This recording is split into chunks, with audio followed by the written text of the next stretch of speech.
Bien, muy bien, ilustres, sean bienvenidos a esta sesión. Ustedes ya me conocen, soy el doctor José Cruz y me da mucho gusto que me puedan ir acompañando en este tipo de configuraciones de ideas en el punto de vista educativo.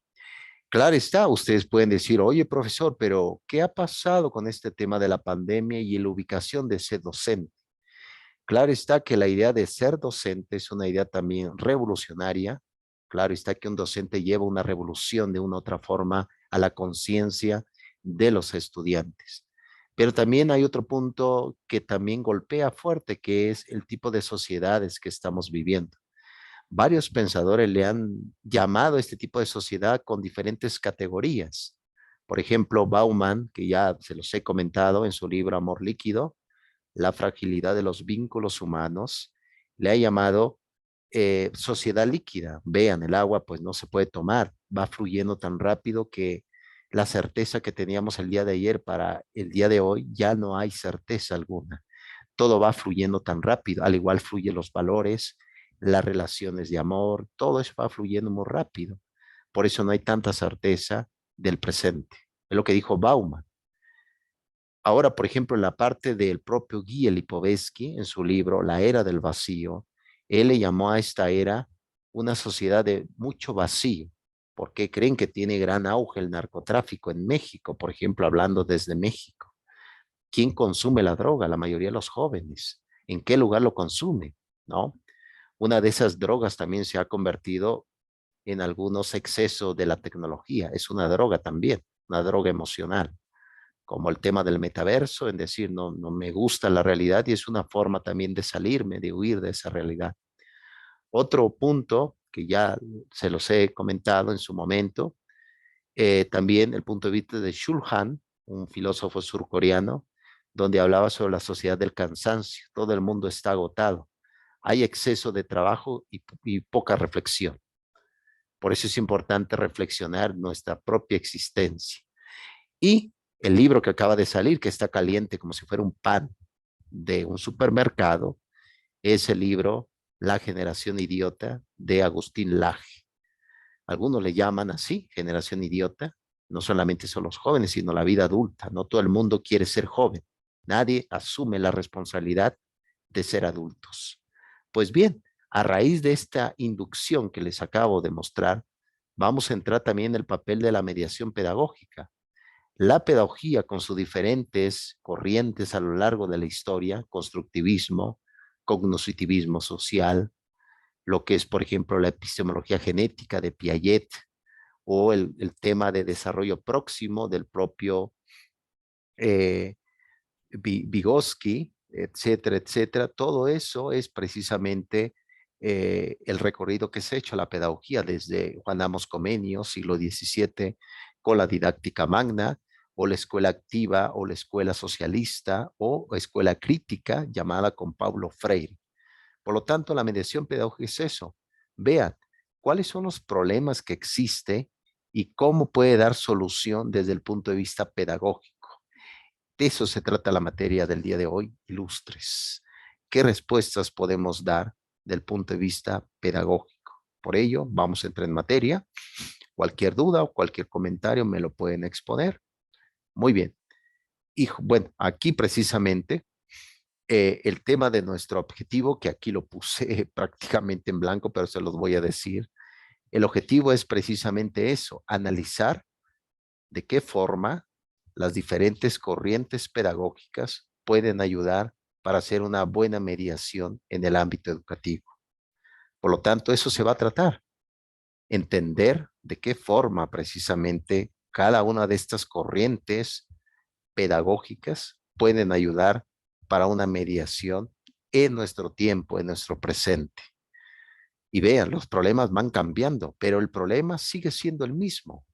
¿Cuáles son los problemas que siguen siendo el mismo? La ausencia del ser humano, hay un relativismo en la moralidad, por eso el tiempo está así, hay cierto auge también de lo que es el consumo, hay aumento también de grandes dificultades, pero hay grandes oportunidades en temas tecnológicos. Por eso es importante tomar todo lo positivo para que se pueda llevar a cabo a través de perspectivas claras. Muy bien, prosigo. Y aquí está el calendario ilustres para que no lo pierdan de vista del módulo 2. Nuestra materia la terminamos el 19 de marzo. Por lo tanto, recuerden que la primera actividad y la segunda se entrega para el 26 de febrero. No se precipite. Vayan poco a poco con metodología. Y claro está, vayan dando pautas para poder entender de qué va este tipo de circunstancias y sobre todo de claridad totalmente intelectual. Recuerden que la actividad también será algunas en equipos. Muy bien. ¿Tienen alguna pregunta hasta acá, ilustres? No, maestro. Ok, muy bien. Ok, perfecto. Muy bien. Vamos ya con la semana número 1. Vamos a ver aquí la semana número 1, que van a ver algunos rasgos generales sobre el tema de lo que es educabilidad, que pertenece al sujeto, y, y educatividad, que pertenece a la acción de poder influir sobre la otra persona, ¿no? Entonces, aquí precisamente, recuerden que cuando se dio, les voy a contar por ahí una historia hablando de este tipo de educabilidad. Fíjense que cuando se dio la guerra francesa, la revolución francesa, que fue revolución para algunos, no para todos, que se dio el 14 precisamente de junio, en la toma de la Bastilla, espero no equivocarme de mes, junio, julio, espero no equivocarme, de 1789. Claro está que apresan a Luis XVI, fue esa revolución, etcétera. Toda esa guerra provocó que mucha gente tuviera que emigrar a las comunidades, a la zona rural. Una de esas familias se fue a esa zona rural y precisamente ahí pues se establecieron, pero lamentablemente la enfermedad pues le quitó la vida al padre y a la madre y dejó solo a un niño. Ese niño, por circunstancias totalmente increíbles, que sí sucedió, es real esta historia, terminó siendo criado por unos lobos. Y la historia precisamente se ha entendido a lo largo del punto de vista epistemológico. Este niño fue bautizado como Víctor, fue capturado cuando tenía 12 años, andaba desnudo, atacaba a las gallinas, atacaba a las personas, fue capturado y fue llevado a Francia. Allí estuvo en un colegio de sordomudos en Francia. No pudo precisamente llegar a desarrollar lo que somos nosotros, ¿no? El tipo de acción descriptiva. Víctor murió a los 40 años. Se le llamó el niño salvaje de Aveyron. Pueden buscar esa historia. El niño salvaje de Aveyron. Precisamente lo que careció al propio Víctor era el tema de educatividad, es decir, la acción de poder adquirir conocimiento en la institución educativa, pero sí tenía de una u otra forma esa habilidad, pero nunca la desarrolló, el punto de vista de educabilidad. No la llevó a cabo. Entonces, por lo tanto, recuerden que tener habilidad no es suficiente. Es importante poderla desarrollar porque dígame cuántos Víctor no existen en este siglo XXI. Niños salvajes. Vean, ese es el gran reto también que se encuentra el propio profesor en su propia acción pedagógica. Se encuentra con diferentes dificultades y, si ustedes me permiten, voy a citar al profesor Fernando Sabater en su libro El valor de educar, donde menciona lo siguiente, que cuando existe un eclipse de la familia, la escuela fracasa. Recuerden que la escuela tiene limitaciones, no puede resolver todos los problemas. Por lo tanto, cuando en la casa hablamos de la relación de la familia, lo que es tradicional y totalmente verdadera, hombre y mujer, porque es la única forma que yo conozco que se hace la vida, vemos que si no existe un tipo de fundamento cívico moral, la escuela no puede contribuir a eso. Sí puede enseñar tipo de educación secundaria, es decir, una socialización secundaria. Me refiero al punto de vista moral, no al grado escolar. Por eso es precisamente que cuando la familia fracasa, también la escuela fracasa. Por eso no pierdan de vista que la primera semana va a venir el punto de vista. Pregúntense, ¿qué habilidades tengo en este momento? y cómo lo puedo actualizar. Recuerden que el conductismo, por ejemplo, Pavlov ganó el premio Nobel sobre el tema de la digestión. Pavlov fue ruso. Pavlov decía, recuerden que viene la pregunta, ¿dónde está la educación? ¿Dónde? ¿En la sociedad? ¿En el sujeto? ¿En la experiencia? ¿En la comunidad? ¿Dónde está la educación? Pavlov decía que la educación estaba en el sistema nervioso, en el sistema digestivo. Ah, usted puede decir, oye, profesor, tiene lógica porque nos recuerda a Maslow con el tema de psicología social. Tiene razón, profesor, porque hablaba de necesidades fisiológicas. En efecto, esas habilidades van de la mano también con un sistema totalmente de alimento. ¿Qué significa esto? La buena alimentación que puede existir. Si existe hambre en una comunidad, es imposible desarrollar todas estas habilidades. ¿Se dan cuenta la importancia de todo esto? Ahora pregúntense, ¿cuántos estudiantes no llegan al aula de clases hambrientos, que no han comido, no han desayunado? ¿No? Hace poco aquí en México, en el siglo XX, bueno, lo que fue en el 2020, se quitó la escuela de tiempo completo, ¿no? Que algunos estados la han retomado. Pero ¿cuántos niños no están ahí escuchando a un profesor sin entender lo que está diciendo, pensando en la parte orgánica? ¿Alguien quiere comentar algo, ilustres?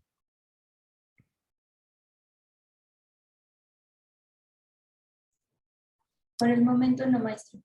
Ok, perfecto, muy bien. ¿Alguien más? ¿Quieren comentar algo, jóvenes?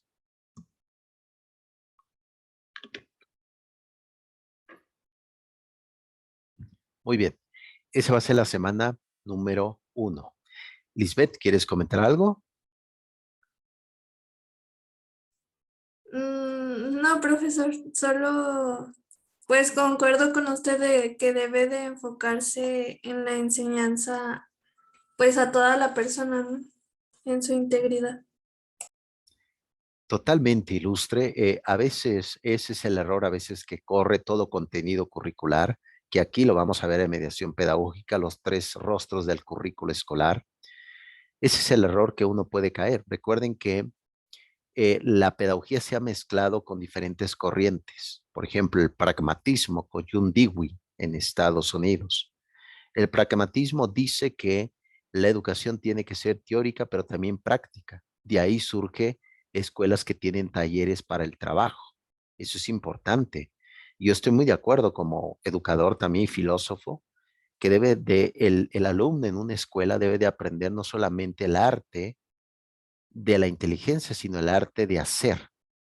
Vean los pilares precisamente de la educación, aprender a hacer, trabajar. Imagínense a más que uno salga en una secundaria o preparatoria y digan, yo sé construir casa, profesor, tengo ese oficio aparte de mi estudio. Ese es el pragmatismo. Por otro lado, por ejemplo, el positivismo, que el positivismo rechazaba el ámbito emocional. Recuerden que el positivismo viene del punto de vista de Augusto Comte del siglo XIX, que fue precisamente el positivismo que llegó a México en 1867. Bueno, en 1967, precisamente a la época de Benito Juárez, recuerden que después de la Guerra de Reforma de 1857 y ya luego después de fusilar a Maximiliano en 1867, el propio Benito Juárez aquí en México asume ya la presidencia. Invita a un intelectual llamado Gavino Barreda, donde lo invita para que lleve a cabo el proceso del positivismo. El positivismo rechaza las emociones y asume como materialidad el sujeto.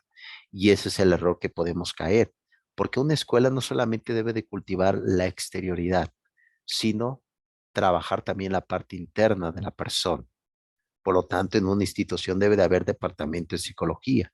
Debe de haber materias que vayan acorde en ese punto. Educación física me parece perfecto, pero ¿qué pasa con el cultivo del concepto del alma?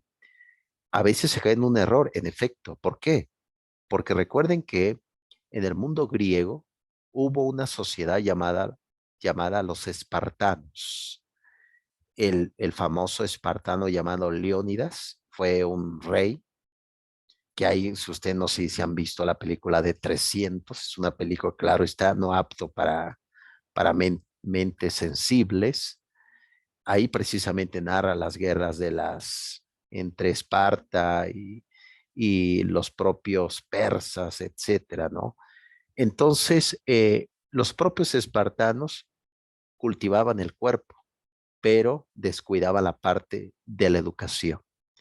Vean cuántos espartanos no hay en este siglo XXI que van al gimnasio, traen unos cuerpos fuertísimos, pero cuando tú lo interrogas, cuando se pone a prueba la inteligencia emocional, son los primeros que fracasan. Por lo tanto, a veces es importante darles músculos fuertes a la parte de las emociones. Le recomiendo ampliamente a Daniel Goleman la inteligencia emocional. Ahí puede surgir un tema de investigación, ¿eh? Un tema de investigación. Esa es la semana número 1, ilustres. Muy bien, prosigo. Ok, perfecto. Y va a venir ya la primera actividad. Foro de análisis es totalmente individual. Aquí en el foro de análisis, jóvenes, es importante hacer algunos apostillados. El principal apostillado es que en el foro no adjunten documentos, no pongan Word, no pongan PDF, no. La ventaja del foro, como si fuera un ágora, ágora significa en griego plaza pública, es donde van a exponer ahí mismo en el foro su punto de vista, sus ideas. Y una vez exponiendo las ideas, que ahí vienen algunas interrogantes, tópicos, como se dice, van a contestar y una vez haciendo esa aportación, van a hacer 2 comentarios a 2 de sus compañeros para que no lo pierdan de vista. Algunos ya me compartieron tareas, les estoy poniendo una calificación baja porque falta todavía hacer comentarios a sus compañeros. Recuerden, mayéutica, arte de parir. Vayan dando a luz el conocimiento a través de esta aura. Es totalmente individual. Y también es importante que les mencione, jóvenes, que en el foro de dudas, que ahí viene la plataforma, si no tienen dudas, no publiquen nada. Algunos me están poniendo que está bien, yo les contesto. Me están poniendo, profesor, todo bien, sí, está muy bien. Pero si yo no veo, por ejemplo, dudas, es que está todo bien. Es algo como totalmente lógico, ¿no? Si no hay. Entonces, si no tienen por ahí algunas dudas, no publiquen en el foro de dudas, jóvenes. Ese es el foro de análisis. ¿Alguna pregunta, ilustres? Hola, buenas noches. Por mi parte, yo sí tendría una duda. Lo que pasa es que cuando, bueno, a mí me parece mi plataforma, cuando no publico algo en los foros de dudas, me aparece como que si no tuviera yo entregado, como, o sea, te lo toma como una tarea, pues. Entonces, cuando no participas, aparece como si no hubieses entregado esa tarea. ¿Hacemos caso omiso a esa parte? Lo que tiene Ilustre Campos, el tema de este tipo de foros, pues no se califican. Pero para que yo soy partidario de un currículo flexible, si para ti, por ejemplo, es una forma de tener la conciencia un poco tranquila, publica Ilustre Campos, ahí todo bien, etcétera, no hay ningún problema. Ah, ok, perfecto. Muchísimas gracias. Es un lustre, es muy bien. Es un gusto, muy bien. Vamos ya con la semana número 2, ya no queda 10 minutos. Ahorita volvemos a regresar con la misma liga. Ya casi les digo que hoy, hablando un poco en términos de construcción, es decir, de obras, ¿no? De Jean Derrida, hablando un poco de construcción, estamos dando ahorita un pequeño brochazo, una repellada, ¿no? De lo que trata la materia, etcétera, etcétera. Muy bien, vamos ya con lo que es la semana número 2. Aquí en la semana número 2 se va a ver algunos puntos que no lo pierdan de vista. Por ejemplo, ¿quieres comentar algo, Campos? No, disculpe, se me abrió el micrófono. No te preocupes, no te preocupes, Luz. Por cierto, Campos, ¿de dónde me escuchas en este momento? Soy de Yucatán. Lo que pasa es que me conecté un poquitito tarde porque estaba regresando del trabajo, pero pues soy de Yucatán. ¿Cómo está el ambiente por allá? ¿Cómo va todo? Pues de cambios climáticos, si se refiere, un día nos despertamos lloviendo y otro con mucho calor. Pero de hecho hoy fue un día bastante tranquilo. Lo que pasa es que sí tuvimos mucho viento hoy y ya eso, bueno, yo tengo rinitis alérgica, entonces eso a todos los que padecemos de algún mal de esto, pues de ahí en fuera todo bien con el calor. Pues me parece muy bien, Ilustre Campos. ¿Has ido por ahí a algún campus cerca de la UNIT o todo has trabajado en línea, has estudiado en línea? Pues yo conocí a la UNIT por una presentación, perdón, que hicieron en mi preparatoria. Sí. Y sí me tocó ver el instituto que está en Vista Alegre. Me tocó conocerlo, pero de afuera. Ir a, no sé, a tomar algún curso, a presentar papeles, no, todo lo he tenido que ver por línea, pero sí he pasado por el campus de Unit Online, que está aquí, está muy lejos de donde yo vivo, está como a 1 hora y media. ¿Y qué te ha parecido la formación, los docentes, Ilustre Campos? Pues por parte de los docentes, yo creo que, bueno, creo que eso depende mucho de la experiencia del estudiante. Es decir, por mi parte, soy una persona que estudia mucho por su cuenta. De hecho, yo lo sigo en su canal y cada vez que tengo el tiempo, estoy haciendo tareas y estoy escuchando sus clases, pero hay muchos maestros que no tienen como este acercamiento. Entonces, por temas de comunicación, de que el maestro pues no está 100% pendiente de la plataforma, hay otros trabajos, etcétera, creo que se siente la lejanía entre un maestro y otro. Pero por formación, yo creo que las bibliografías que nos han puesto temas están bastante completos, pero igual, si usted se refiere al contacto con maestro como tal, sí he sentido como que una lejanía, pero por contenido de la materia, meramente considero que por la bibliografía se salva mucho. Y por ejemplo, la calidad de los docentes, ¿cómo la has visto, Campos? Pues, por ejemplo, hablando de calidad, yo creo que está bastante aceptable. Digo esto de aceptable porque no he tenido el trato con muchos, pero sí, yo creo que el conocimiento y las herramientas nos las han proporcionado en cada una de nuestras materias, así que yo creo que está bastante bien.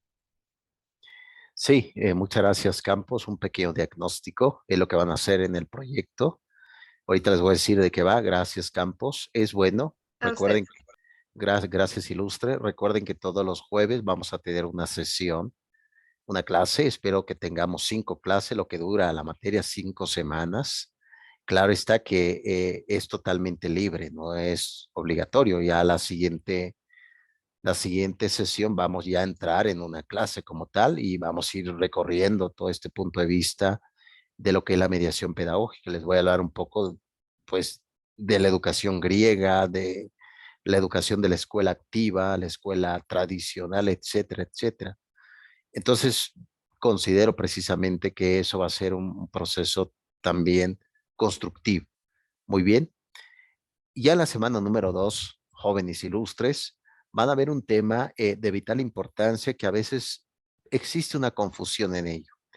Recuerden que la palabra didástico es una palabra griega, didástico, que significa enseñanza y aprendizaje. Y aquí viene precisamente dos concepciones. Muy bien lo comenta su compañera Campos, que es como autodidacta, ¿no? Se maneja a través de su tiempo, a través del trabajo, etcétera. Precisamente el que enseña también aprende. Esa es la función del concepto de didáctica. La didáctica tiene la concepción de lo que es el aprendizaje y la propia enseñanza. Pero hubo una didáctica tradicional. ¿De dónde nos remontamos? Nos remontamos a partir del 387 antes de Cristo con una universidad que lo fundó Platón, la primera universidad occidental. ¿Cuál era la función de la mediación pedagógica? Era muy limitada. ¿Por qué razón? Porque el alumno iba a escuchar al docente. El alumno era totalmente pasivo. Y desde ahí viene el concepto de Aristóteles, que llegó a decir que la inteligencia es una sola y es la misma para todos. Es lo que dijo Aristóteles. Esa tesis ya sabemos que no es verdad. Cuando ustedes puedan ver el libro de Howard Gardner, Inteligencias Múltiples, el profesor de Harvard, se darán cuenta que la inteligencia no es una sola, hay muchas inteligencias. Por lo tanto, diferentes formas de aprender sobre la realidad. ¿Se dan cuenta? Ahora recuerden esto, lo que comentó Pavlov, la educación estaba en el sistema digestivo. Howard Gardner dice que la educación está en las emociones. Vean cómo va cambiando esto. Entre más, se podría decir, entre mejor existen los medios, mayor será mi aprendizaje. Un ejemplo, imagínense nada más que soy estudiante, etcétera, y resulta que en mi comunidad hay problemas de narcotráfico o hay problemas también de climáticos. Todo eso va a generar en mí que yo no pueda aprender en su totalidad. ¿Se dan cuenta? No lo pierdan de vista. Didáctica. La didáctica tradicional decía que el profesor era el único que poseía la verdad. El alumno no posee nada. Ahora es en la escuela tradicional. La didáctica nueva, ¿qué dice desde el propio Freire, Iván Illich, Jean Piaget, María Montessori? ¿Qué dice? Dice que el alumno no le ignora todo, el docente no lo sabe todo. Eso es como la idea de la didáctica nueva. El alumno no tiene una conciencia totalmente pasiva, tiene una conciencia activa. Aun si no sabe nada del tema, su experiencia de vida es importante para el aprendizaje. No lo pierdan de vista. Muy bien. ¿Qué les parece, ilustres, si salimos y volvemos a entrar con la misma liga ya para ir terminando ahorita a las 8? ¿Qué les parece? Claro, Muy bien, perfecto. maestro. Muy bien. Perfecto. Está bien. Excelente, muy bien.